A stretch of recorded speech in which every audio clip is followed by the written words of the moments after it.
नमस्ते। आज की कक्षा में आप सभी का स्वागत है। क्लास शुरू करने से पहले क्या करेंगे? ब्रह्मनाद करेंगे। तो आप सभी भी ब्रह्मनाद करेंगे साथ में मिलकर, ठीक है? सावधान सिद्ध ब्रह्मनाद।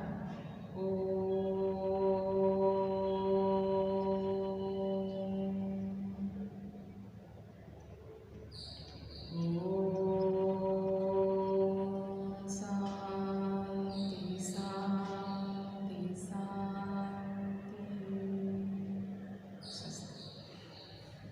तो आज का क्लास शुरू करने से पहले हम आपको सूर्यदास का पाठ पढ़ाए थे, है ना?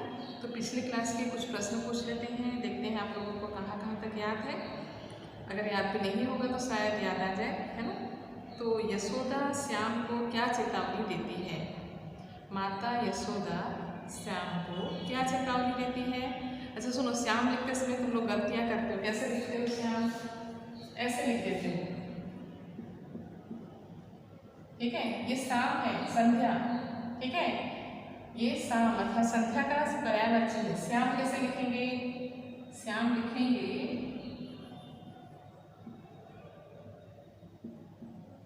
श्याम, ठीक है?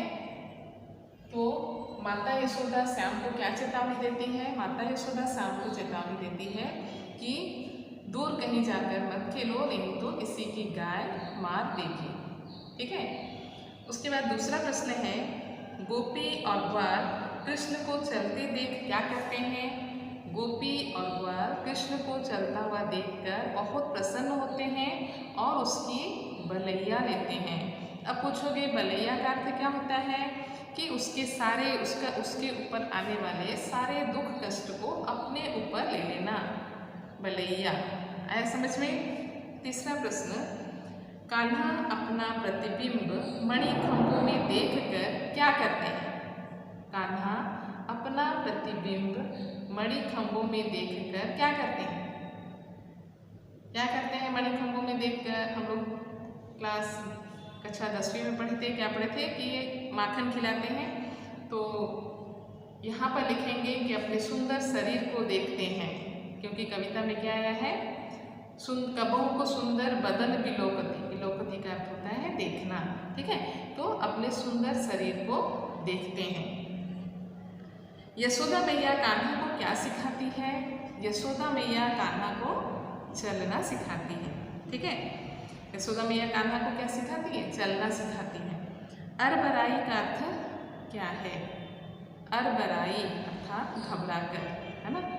कृष्ण चल रहे हैं, छोटे हैं, नन्हे से हैं, चलना सीख रहे हैं, तो चलते चलते वो डगमगा जा रहे हैं। तो माता यशोदा घबरा जाती है कि कहीं गिर न जाए और उसके हाथ को पकड़ लेती है। तो अरबराई का अर्थ है घबराना, ठीक है? हाँ, तो आज आगे हम पढ़ेंगे व्याकरण का एक पाठ, ठीक है? तो व्याकरण का एक पाठ पढ़ने से पहले मुझे बताओ, व्याकरण क्यों पढ़ा जाता है? हम व्याकरण क्यों पढ़ते हैं? हम व्याकरण भाषा की शुद्धता के लिए पढ़ते हैं, है ना? भाषा की शुद्धता के लिए हम क्या पढ़ते हैं? व्याकरण पढ़ते हैं। कहीं बोलने में, कहीं लिखने में गलती ना हो जाए, इसलिए हम व्याकरण पढ़ते हैं। तो आज व्याकरण का हम पहला अध्याय पढ़ेंगे, है ना? तो कुछ प्रश्न मैं आपसे पूछती हूँ। देखो, मेरा पहला प्रश्न है, राकेश स्कूल जा रहा है। पहला प्रश्न है, राकेश स्कूल जा रहा है, ठीक है? राकेश स्कूल जा रहा है। फिर दूसरा है, इसी से प्रश्न बनेगा, राकेश स्कूल जा रहा है, तो वाक्य में राकेश क्या है? वाक्य में राकेश क्या है? आप लोग पढ़ते आए हैं व्याकरण, ऐसा तो नहीं है कि आप नया नया पढ़ रहे हैं, है ना? सब आपको पढ़ाया ही व्याकरण आपके इस बुक में है। तो इस जो ये वाक्य लिखे, राकेश स्कूल जा रहा है, इसमें राकेश क्या है? हाँ, सही कहा तुमने, सही सोचे हो। क्या होगा? संज्ञा, ठीक है? तो वाक्य में राकेश क्या है? संज्ञा है, ठीक है? संज्ञा हुआ। तो फिर प्रश्न हो सकता है कि संज्ञा कहाँ जा रहा है? हम ये प्रश्न कर सकते हैं, है ना? संज्ञा कहाँ जा रहा है? संज्ञा कहाँ जा रहा है वह, तो आंसर क्या आएगा, सबने सोच लिया क्या आएगा, स्कूल। उत्तर क्या आया, स्कूल। ठीक है, उसके बाद देखो उत्तर आ गया स्कूल जा रहा है। ठीक है, हम लिख दिए यहाँ पे क्या, स्कूल जा रहा है। ठीक है, स्कूल जा रहा है। अब प्रश्न होता है कि इसमें ये जो जा रहा है, ये जा रहा है वो क्या है। हमने क्या देखा, ये एक वाक्य में राकेश का संज्ञा है ना, वो कहाँ जा रहा था, स्कूल जा रहा था। ठीक है, उसके बाद अब आया ये जा रहा है, तो जा रहा है क्या है, तो जा रहा क्या है, ये क्रिया। ठीक है, जा रहा क्या हुआ, क्रिया। ठीक है, तो आज हम पाठ पढ़ेंगे क्रिया। ठीक है, तो क्रिया के बारे में, क्रिया पाठ पढ़ने से पहले क्रिया किसे कहते हैं ये जानना जरूरी है ना। आप सभी क्रिया पढ़कर आए हैं। ठीक है, तो हम पढ़ेंगे आज क्रिया। ठीक है, क्या पढ़ेंगे, क्रिया। ठीक, तो क्रिया किसे कहते हैं। आप लोग सोच रहे हैं कि हम कक्षा में रहते तो हम बता देते, मैं बता देता, बहन सोच रही होंगी मैं बता देती। मुझे मालूम है क्योंकि क्रिया बहुत आसान सा पाठ है और सब पढ़कर आए हो। ठीक है, तो जिस शब्द से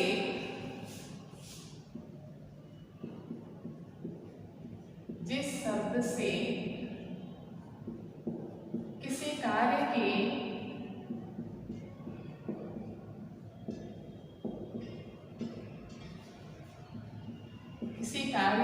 करने या होने का बोध होता है, करने या होने का बोध होता है,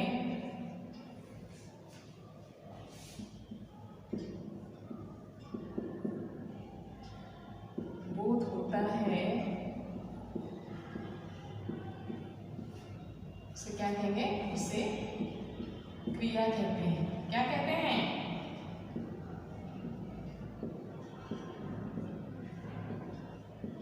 क्रिया कहते हैं। ठीक है, जैसे कि उदाहरण देखो, क्रिया का उदाहरण क्या हुआ, उदाहरण लिखना। ठीक है, चलना,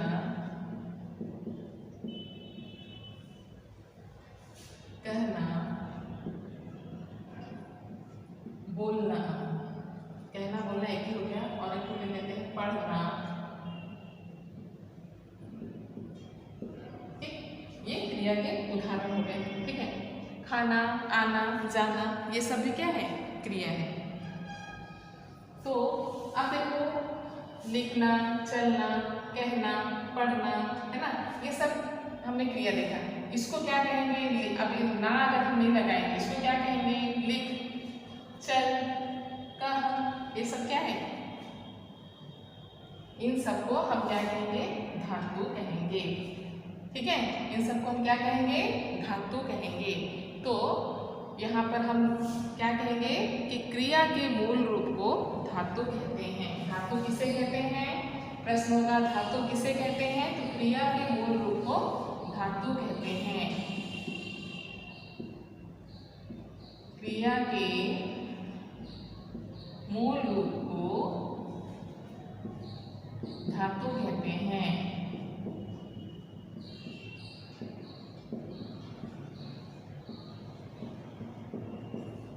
ठीक है, क्रिया के मूल रूप को धातु कहते हैं। जैसे कि हम बताएं क्या था, धातु, लिख, चल, कह, पढ़, ये सब क्या है, धातु है। ठीक है, धातु के साथ हम क्या लगा दिए हैं, ना प्रत्यय लगा दिए हैं।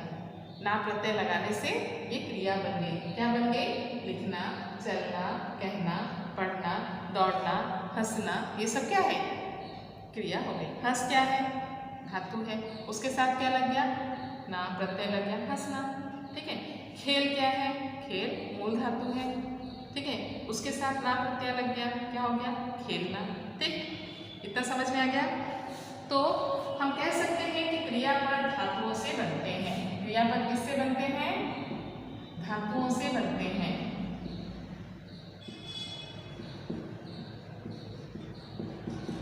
क्रियापद धातुओं से बनते हैं। ठीक है, ये प्रश्न आ सकता है क्योंकि व्याकरण में तुम्हारा जो भी प्रश्न आएगा वो MCQ में ही आएगा।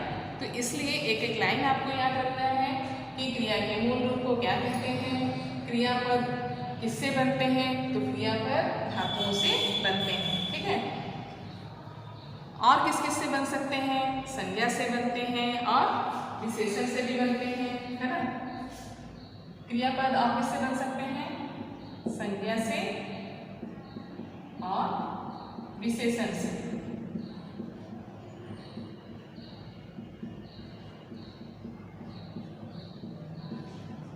ठीक है, जैसे देखो संज्ञा से बना हाथ दिया हुआ है, हाथ से क्या बना? हथियाना। ठीक, उसी प्रकार से विशेषण क्या हुआ? चिकना। चिकना का क्या बनेगा? क्रियापद चिकनाहट। चिकनाहट या फिर चिकनाना। ठीक है, अब देखते हैं क्रिया के भेद। अब तुम सोचोगे कि क्रिया के बारे में बस इतना ही दिया है हमारी किताब में, तो उतना ही आएगा। जितना दिया है उतना ही आएगा, क्योंकि तुम आगे सारा पढ़ते आए हो। अब जो भी व्याकरण देगा तुम्हारा आगे वो बहुत कम मात्रा में ही होगा, और वो जो तुम पढ़ते पढ़ते आ चुके हो उसी में से ही कुछ अंश दिया जाएगा। ठीक है, तो अभी हमने क्या पढ़ लिया? क्रिया किसे कहते हैं? जिस शब्द से किसी कार्य के करने या होने का बोध होता है उसे क्रिया कहते हैं। फिर उदाहरण के लिए क्रिया के कुछ उदाहरण बताइए, तो लिखना, चलना, कहना, पढ़ना, ये सब क्या हो गए? क्रिया के उदाहरण हो गए। फिर क्रिया के मूल रूप को क्या कहते हैं? क्रिया के मूल रूप को क्या कहते हैं? धातु कहते हैं। ठीक है, तो धातु के कुछ उदाहरण दीजिए, तो आप लिख सकते हो लिख, चल, कर, ये सब क्या है? धातु है। उसके बाद क्रियापद किससे बनते हैं? तो क्रियापद धातुओं से बनते हैं, है ना। ना ये लिख धातु है, उसके साथ ना प्रत्यय जोड़ के ये पद बन गया लिखना, है ना। तो उसके बाद संज्ञा से और विशेषण से भी धातु क्रियापद बनते हैं। ठीक, अब आगे क्रिया के भेद। ऐसे देखा जाए तो क्रिया के बहुत सारे भेद हैं, लेकिन आप पढ़ेंगे सिर्फ 3 भेद के बारे में। जिसको आप पढ़ते आए हो उसी भेद को ही पढ़ोगे। क्रिया के भेद।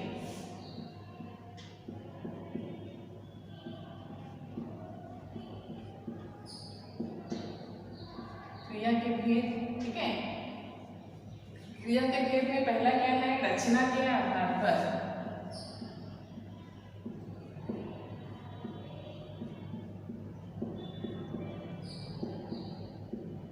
रचना के आधार पर, ठीक। उसके बाद दूसरा है कर्म के आधार पर।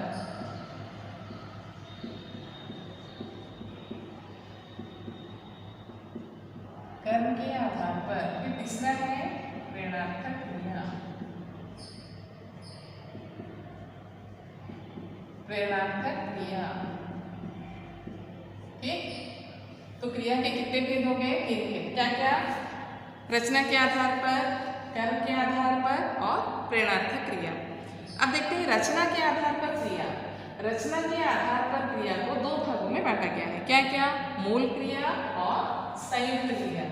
इसके 2 भाग हैं। क्या है? मूल क्रिया और दूसरा है संयुक्त क्रिया।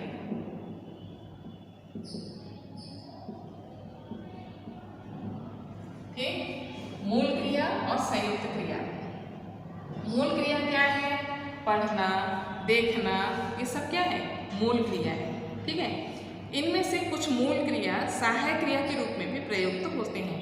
कुछ मूल क्रिया जो है उस सहायक क्रिया के रूप में भी प्रयुक्त हो सकते हैं। जैसे देखो, पढ़ सकना,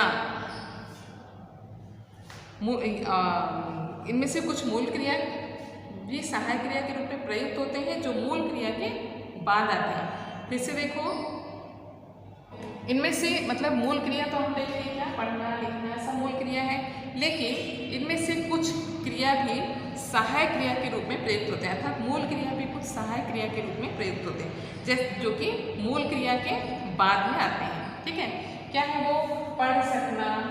ठीक है, मान लो ये देखो, पढ़ सकना। ठीक, दूसरा क्या है, देख पाना।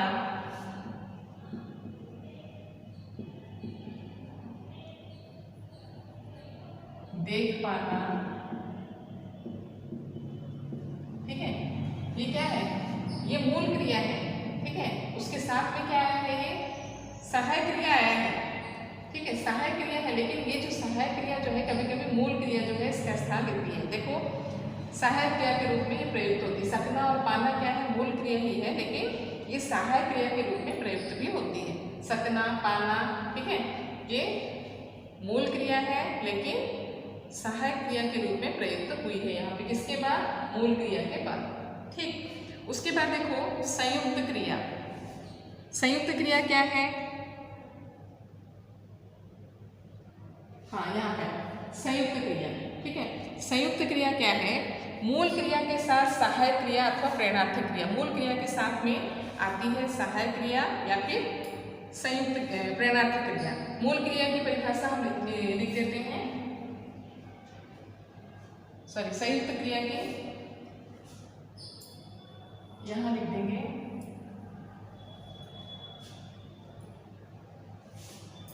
यहां पे लिख दे रहे हैं संयुक्त क्रिया।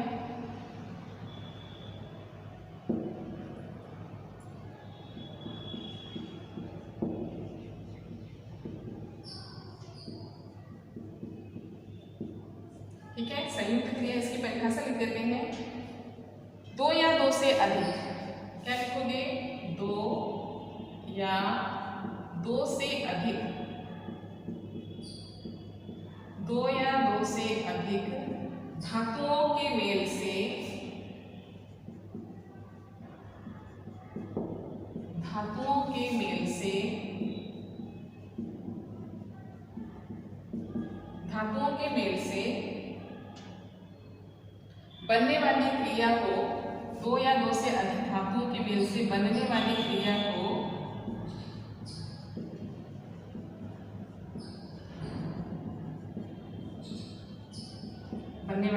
क्या कहेंगे, संयुक्त क्रिया कहेंगे।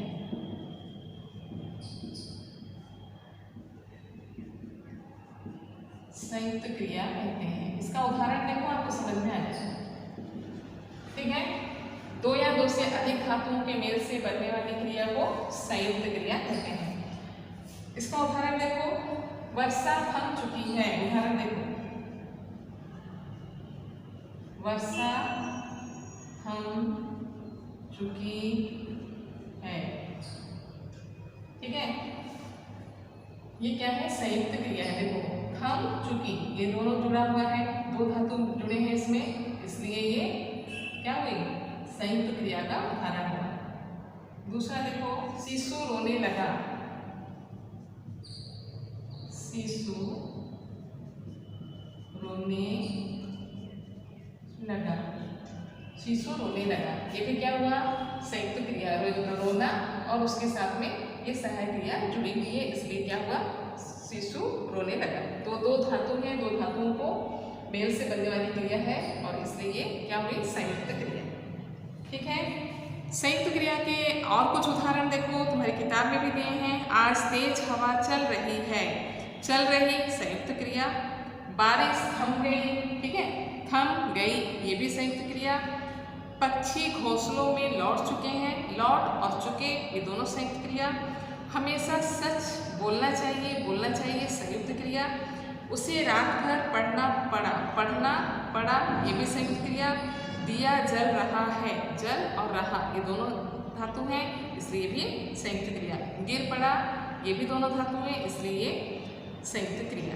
ठीक है, फिर से एक बार देख लो क्या क्या पढ़े हम लोग। क्रिया की परिभाषा देख लिए, उसके बाद क्रिया के भेद देखे, रचना के आधार पर क्रिया आज हम पढ़े। ठीक है, रचना के आधार पर मूल क्रिया और रचना के आधार पर क्रिया को दो भागों में बांटा गया है, मूल क्रिया और दूसरा है संयुक्त क्रिया। ठीक है, संयुक्त क्रिया किसे कहते हैं? दो या दो से अधिक धातुओं के मेल से बनने वाली क्रिया को संयुक्त क्रिया कहते हैं। ठीक है, उसके बाद देखो इसका उदाहरण देखो संयुक्त क्रिया का। वर्षा थम चुकी है, शिशु रोने लगा, आज तेज हवा बह रही है, हमेशा सच बोलना चाहिए। ये सब क्या है? बोलना चाहिए। ये सब क्या है? दो धातु है, धातुओं के मेल से बनने वाली क्रिया को, दो धातु के मेल से बनने वाली क्रिया को संयुक्त क्रिया कहते हैं। इतना आप याद रखोगे। ठीक है, और कुछ उदाहरण आप भी सोच रहे होंगे तो बोल सकते हैं। चिड़िया बोल उठी। ठीक है, मोमबत्ती जलाकर पढ़ना पड़ा। ठीक है, पढ़ना पड़ा, दोनों संयुक्त क्रिया है, दो धातु मिले हुए हैं इसके अंदर। ठीक है, तो आज के लिए क्रिया का हम सिर्फ रचना के आधार पर क्रिया आज पढ़े हैं। अगले कालांश में हम पढ़ेंगे कर्म के आधार पर क्रिया और प्रेरणार्थक क्रिया, जो कि आपके लिए बहुत आसान है। कौन सा? कर्म के आधार पर क्रिया और प्रेरणार्थक क्रिया। ठीक है, तो आज के लिए इतना ही। अगर आपको इसमें से कुछ डाउट हो तो आप मुझे बीसीसी क्लास में पूछ सकते हैं या फिर फ़ोन करके भी पूछ सकते हैं। तो कुछ प्रश्न हम पूछ लेंगे कि क्रिया किसे कहते हैं? जिस शब्द से किसी कार्य के होने या करने का बोध होता है उसे क्रिया कहते हैं। ठीक है, क्रिया के मूल रूप को क्या कहते हैं? क्रिया के मूल रूप को धातु कहते हैं। ठीक है, धातु के कुछ उदाहरण दीजिए, तो धातु के उदाहरण दे सकते हो लिख पढ़। ठीक है, उसके बाद क्रियापद किससे बनते हैं? क्रियापद धातुओं से बनते हैं और संज्ञा और विशेषण से भी बनते हैं। ठीक है, क्रिया के कितने भेद हैं? क्रिया के 3 भेद हैं। क्या क्या? रचना के आधार पर, कर्म के आधार पर और प्रेरणार्थक क्रिया। आज सिर्फ हम पढ़े किसके आधार पर? रचना के आधार पर क्रिया पढ़े। रचना के आधार पर क्रिया में पहला क्या था? रचना के आधार पर क्रिया में पहला, उसको भी 2 भागों में बांटा गया है, मूल क्रिया और संयुक्त क्रिया। ठीक है, तो आज के लिए इतना ही, और अगले क्लास में आगे का हम पढ़ेंगे। और किसी को अगर कुछ भी डाउट होता है तो फ़ोन करके पूछ सकते हैं। धन्यवाद।